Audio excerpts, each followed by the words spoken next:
स्वप्न पाहू इच्छिणाऱ्या माझ्या सर्व मित्रांचं मी ड्रीम पाथ अकॅडमीच्या ऑनलाईन प्लॅटफॉर्मवरती सहर्ष स्वागत करतो। मित्रांनो, आगामी काही महिन्यांमध्येच मेगा पोलीस भरतीची जाहिरात येईल आणि त्याच अनुषंगाने आपण सर्वजण शारीरिक चाचणीची अतिशय जोमाने तयारी करत असालच। त्यासोबतच सध्याच्या स्पर्धेचा विचार केला तर या स्पर्धेमध्ये लेखी परीक्षेचं महत्त्व किंवा वाढतं महत्त्व विचारात घेऊन ड्रीम पाथ अकॅडमीने आपल्यापर्यंत ऑनलाईन प्लॅटफॉर्मच्या माध्यमातून या लेखी परीक्षेचा आढावा मांडण्याचा एक प्रयत्न केलेला आहे। यामध्ये लेखी परीक्षेचं जर स्वरूप आपण पाहिलं तर ते 100 गुणांचं असेल, ज्यामध्ये जो आज आपण घटक बोलणार आहे तो म्हणजे सामान्य ज्ञान। सामान्य ज्ञान त्यालाच आपण जनरल स्टडी असं सुद्धा म्हणतो। हा घटक आपल्याला लेखी परीक्षेमध्ये 25 मार्कांना विचारला जातो आणि या घटकाचा जर आपण आवाका पाहिला, या आवाक्यामध्ये जवळपास 9 ते 10 विषयांचा समावेश होतो। मग विद्यार्थी मित्र जे तयारी करत असतील ते संभ्रमामध्ये पडतात की नक्की यासाठी काय वाचलं पाहिजे। यासाठीच आजचा व्हिडिओ तयार करण्यात आलेला आहे। त्यामध्ये आपण घटक वाईज किंवा विषयांवाईज डिस्कस करणार आहोत आणि त्यामधलाच आपला पहिला विषय असणार आहे तो म्हणजे भूगोल। मित्रांनो, भूगोलाचा अभ्यास करताना तुम्ही 3 गटामध्ये त्याचं विभाजन जर केलं तर अतिशय सोप्या प्रकारे तुम्ही भूगोल समजून घेऊ शकता की ज्या प्रकारे तुम्हाला भूगोलामध्ये आउट ऑफ मार्क्स सुद्धा येऊ शकतात। मग हे 3 गट कोणते, तर त्याच्यामध्ये पहिला जगाचा भूगोल, दुसरा भारताचा भूगोल आणि तिसरा महाराष्ट्राचा भूगोल। या 3 भूगोलाच्या घटकांचे जर तुम्ही व्यवस्थितपणे वर्गीकरण पाहिलं, मग महत्त्वाच्या नद्या असतील, महत्त्वाची सरोवरे असतील, महत्त्वाची शिखरे असतील किंवा महत्त्वाची ठिकाणे असतील, हे तुम्ही कंपॅरेटिव्हली अभ्यास केला पाहिजे। मग हा जो सर्व घटक आहेत, हा घटक किंवा ह्याच्यामधले जे सगळे मुद्दे आहेत हे आपल्याला कोणत्या ठिकाणी मिळू शकतात, त्यासाठी तुम्हाला 2च गोष्टी वाचायच्या आहेत। ते म्हणजे 5वी ते 10वी जे राज्य शासनाची किंवा आपण स्टेट बोर्डची पुस्तकं म्हणतो ती पुस्तकं, आणि दुसरा रेफरन्स म्हणजे एकनाथ पाटील सरांचं जे तुम्ही ठोकळा पुस्तक म्हणता ते पुस्तक जरी वाचलं तरी तुम्ही भूगोलामध्ये खूप चांगले असे मार्क्स मिळवू शकता। यानंतर आपण इतिहास हा घटक पाहणार आहोत। इतिहासाचा अभ्यास करत असताना भारताचा इतिहास आणि महाराष्ट्राचा इतिहास ह्या 2 गटामध्ये तुम्ही त्याचं विभाजन करू शकता। त्यासोबतच प्राचीन इतिहास, मध्ययुगीन इतिहास आणि आधुनिक भारताचा इतिहास असे 3 विशेष गट तुम्ही इतिहासामध्ये पाडू शकता। मग जर इतिहासाचा अभ्यास करायचा असेल, ज्यामध्ये आपण आधुनिक भारताचा इतिहास जर म्हटलं, त्यामध्ये भारताचा स्वातंत्र्य लढा असेल किंवा ब्रिटिश भारतामध्ये आल्यानंतर त्यांनी कशा प्रकारे भारतामध्ये सत्ता विस्तार केला, त्यांनी सत्ता विस्तार करताना कोणत्या कोणत्या प्रकारचे कायदे बनवले, हे सर्व मुद्दे तुम्हाला इतिहासाच्या अनुषंगाने पेपरमध्ये विचारले जाऊ शकतात। त्यासोबतच प्राचीन आणि मध्ययुगीन जो इतिहास आहे तो इतिहास बाकी कोणतंच पुस्तक न वाचता तुम्ही राज्य शासनाची 5वी ते 10वी पर्यंतची जी काही पुस्तकं आहेत ही पुस्तकं वाचली आणि सोबतच एकनाथ पाटील सरांचा किंवा आपण त्याला तात्यांचा ठोकळा म्हणतो हे पुस्तक जरी वाचलं तरी सुद्धा तुम्हाला इतिहास हा चांगल्या प्रकारे मार्क्स मिळवून देणारा विषय आहे। मित्रांनो, यानंतरचा जो आपला विषय आहे तो म्हणजे राज्यघटना। राज्यघटनेचा अभ्यास करताना तुम्हाला जर आपण प्रश्न पाहिले तर त्या प्रश्नांमध्ये राज्यघटनेची जी प्राथमिक ओळख आहे, ज्यामध्ये राज्यघटनेचा सरनामा असेल, राज्यघटनेची वैशिष्ट्ये असतील, त्यामध्ये मूलभूत हक्क असतील, राज्य धोरणाची मार्गदर्शक तत्त्वे असतील किंवा मूलभूत कर्तव्ये असतील, या गोष्टींवरती तुम्हाला वारंवार प्रश्न विचारले गेलेले आहेत।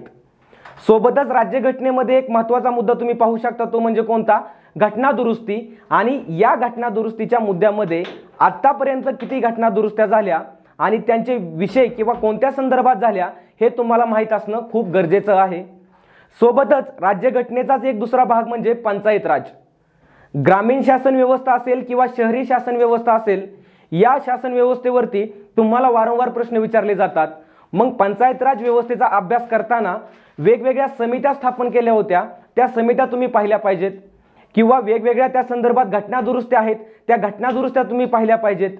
घटना दुरुस्त्यामधली जी महत्त्वाची कलमं आहेत, राज्यघटनेमध्ये 395 जरी कलमं असतील तरी सुद्धा परीक्षाभिमुख जे महत्त्वाची कलमं आहेत हे तुम्हाला महत्त्वाची कलमं शोधता आली पाहिजेत।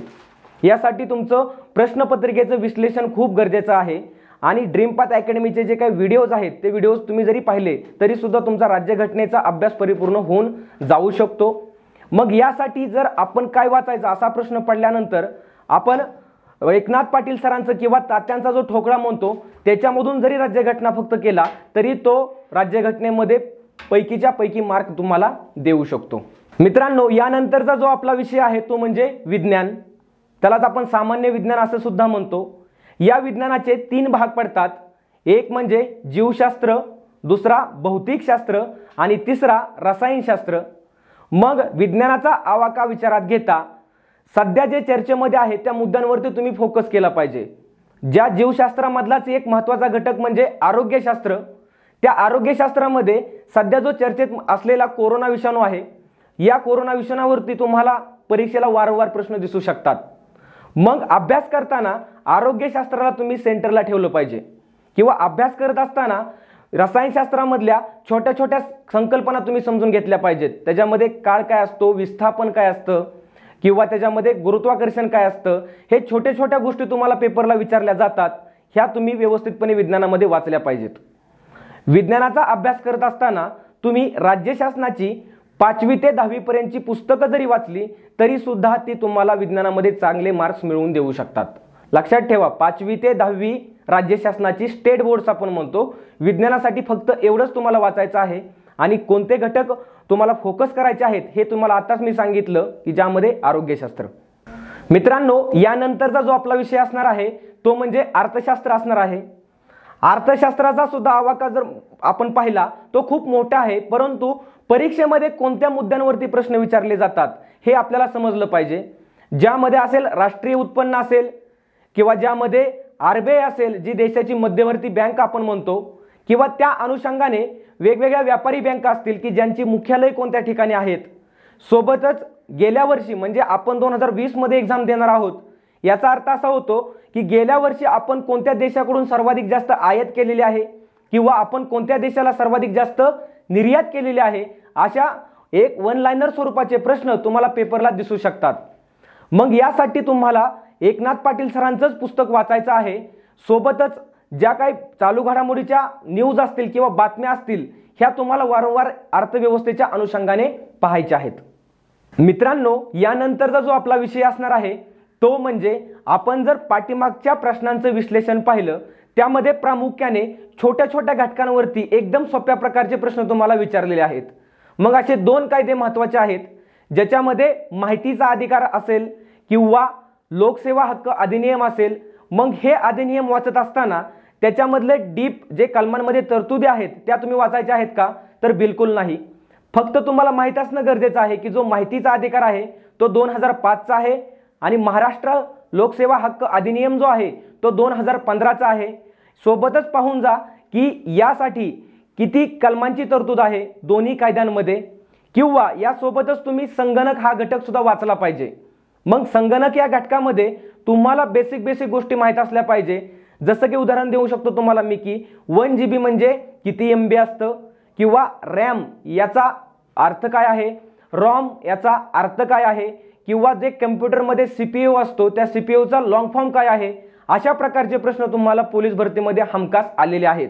म्हणजे भरपूर मुलं या घटकाकडे दुर्लक्ष करतात, परंतु जर थोडा वेळ दिला आपण तरी हा घटक सुद्धा आपल्याला चांगल्या प्रकारे काय करू शकतो, मार्क देऊ शकतो। त्यानंतर मित्रांनो, जो आपला महत्त्वाचा विषय असणार आहे, जो मुद्दा म्हणून आपण शेवटी ठेवला होता तो म्हणजे चालू घडामोडी। आतापर्यंत मी काय जेवढे जनरल स्टडीचे किंवा सामान्य ज्ञानाचे जेवढे काय तुम्हाला विषय सांगितले होते, मित्रांनो एक काळजी घ्या, ह्या विषयांचा अभ्यास करत असताना तुम्ही केंद्राला विषय ठेवला पाहिजे, तो म्हणजे कोणता, चालू घडामोडी हा विषय ठेवला पाहिजे। जसं की चालू घडामोडीच्या अनुषंगाने एखादा जर मुद्दा चर्चेमध्ये असेल तर तो मुद्दा तुम्हाला त्या विषयामध्ये घेऊन जाता आलं पाहिजे। जसं की आपण पहिलाच विषय बोललो होतो मित्रांनो की भूगोल। मग 2019 मध्ये रत्नागिरी जिल्ह्यामधलं एक तिवरे धरण होतं, हे धरण फुटलं होतं। मग ते तिवरे धरण खालीलपैकी कोणत्या नदीवरती आहे असे प्रश्न तुम्हाला विचारले जाऊ शकतात, ठीक आहे। त्यानंतर चालू घडामोडीच्या अनुषंगाने इतिहासाला कसं मॅच केलं जाऊ शकतं बघा। ज्या प्रकारे 2 ऑक्टोबरला गांधीजींची 150वी जयंती आपण साजरी करली, मग गांधीजीच्या अनुषंगाने इतिहासामध्ये एखादा प्रश्न तुम्हाला हमखास विचारला जाऊ शकतो, बरोबर। किंवा चालू घडामोडीच्या अनुषंगाने सध्या रोज पेपरला आपण बातम्या वाचत असतो की कोरोना विषाणू काय आहे, या कोरोना विषाणूचा प्रादुर्भाव कसा होतोय, किंवा हा कोरोना जो विषाणू आहे तो आपल्या सामान्य ज्ञानाच्या कोणत्या विषयाशी संदर्भात आहे हे तुम्हाला सांगता आलं पाहिजे किंवा तुम्हाला ओळखता आलं पाहिजे। मग आपण जो एक विषय सांगितला होता त्याच्यामध्ये जीवशास्त्रामधला आरोग्यशास्त्र सांगितला होता।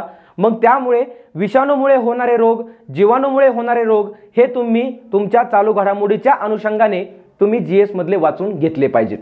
ठीक आहे, म्हणजे चालू घडामोडीचा अभ्यास करताना तुमचा अप्रोच हा असला पाहिजे। मग या चालू घडामोडीमध्ये महत्त्वाचे कोणते कोणते घटक येऊ शकतात, ज्याच्यामध्ये राजकीय घडामोडी असतील, म्हणजे राज्यघटनेच्या अनुषंगाने जे काही चालू घडामोडी झाल्या, जसं की 2019ला महाराष्ट्रामध्ये विधानसभेच्या निवडणुका झाल्या, मग त्या किती जागांसाठी घेण्यात आल्या होत्या, त्यामध्ये कोणत्या पक्षाने सर्वाधिक जास्त जागा जिंकल्या, अशा प्रकारचे प्रश्न तुम्हाला पेपरला विचारले जाऊ शकतात। त्यानंतर चालू घडामोडीमधला दुसरा महत्त्वाचा घटक म्हणजे आपण पुरस्कार म्हणू शकतो। या पुरस्कारांचं जर आपण वितरण पाहिलं तर ते आंतरराष्ट्रीय लेवलचे पुरस्कार, राष्ट्रीय लेवलचे पुरस्कार आणि राज्य लेवलचे पुरस्कार तुम्हाला पेपरला विचारले जाऊ शकतात, किंवा जी चित्रपट सृष्टी म्हणतो आपण त्याच्यामध्ये सुद्धा पुरस्कार तुम्हाला एखादा विचारला जाऊ शकतो। त्यानंतर चालू घडामोडीमधला तिसरा महत्त्वाचा मुद्दा असणार आहे तो म्हणजे आपला व्यक्तिविशेष। मग अशा महत्त्वाचे व्यक्ती की ज्यांचं पाठीमागच्या वर्षी काय झालेलं आहे, निधन झालेलं आहे, ह्याच्यावरती तुम्हाला एखादा प्रश्न येऊ शकतो, किंवा अशा व्यक्ती की ज्यांची जे महाराष्ट्रामधल्या असतील किंवा भारतामधल्या ज्या महत्त्वाच्या संस्था असतील, या संस्थांवरती काय झालेली आहे, निवड झालेली आहे किंवा नेमणूक झालेली आहेत, अशा नावांवरतीही तुम्हाला चालू घडामोडीच्या अनुषंगाने प्रश्न येऊ शकतो। त्यानंतर चालू घडामोडीमधला दुसरा घटक महत्त्वाचा आहे तो म्हणजे क्रीडा घडामोडी। या क्रीडा घडामोडीमध्ये सध्या IPL सुरू आहे। या IPL मध्ये सर्वाधिक जास्त महागडा खेळाडू कोण ठरला, किंवा या IPL मध्ये किती संघांनी भाग घेतलेला आहे, ही स्पर्धा कितवी आहे, अशा प्रकारचे तुम्हाला प्रश्न पेपरला हमखास विचारले जाऊ शकतात। त्यानंतर चालू घडामोडीचा पुढचा मुद्दा असणार आहे तो म्हणजे आर्थिक घडामोडी। ज्या प्रकारे आपण अर्थव्यवस्थेचा अभ्यास करताना सांगितलं की तुम्ही भारताची मध्यवर्ती बँक RBI ही व्यवस्थितपणे पाहिली पाहिजे, कारण की सध्या सरकार विलिनीकरणावरती जास्त भर देत आहे। मग अशा कोणत्या बँका ह्या कोणत्या बँकांमध्ये विलीन केलेल्या आहेत, किंवा भारतामध्ये इकॉनॉमीच्या अनुषंगाने कोणत्या चालू घडामोडी आहेत, ह्या तुम्ही व्यवस्थितपणे काय केल्या पाहिजेत मित्रांनो, वाचल्या पाहिजेत। त्यानंतर चालू घडामोडीचा अभ्यास करत असताना टप्पे तुम्ही पूर्ण पाडले पाहिजेत। राजकीय घडामोडी, आर्थिक घडामोडी, विज्ञान तंत्रज्ञान घडामोडी, क्रीडा घडामोडी असतील, पुरस्कार असतील, वेगवेगळे खेळ असतील किंवा वेगवेगळे दिनविशेष असतील, कारण की तुम्हाला वारंवार दिनविशेषावरती एखादा प्रश्न आलेला असतो।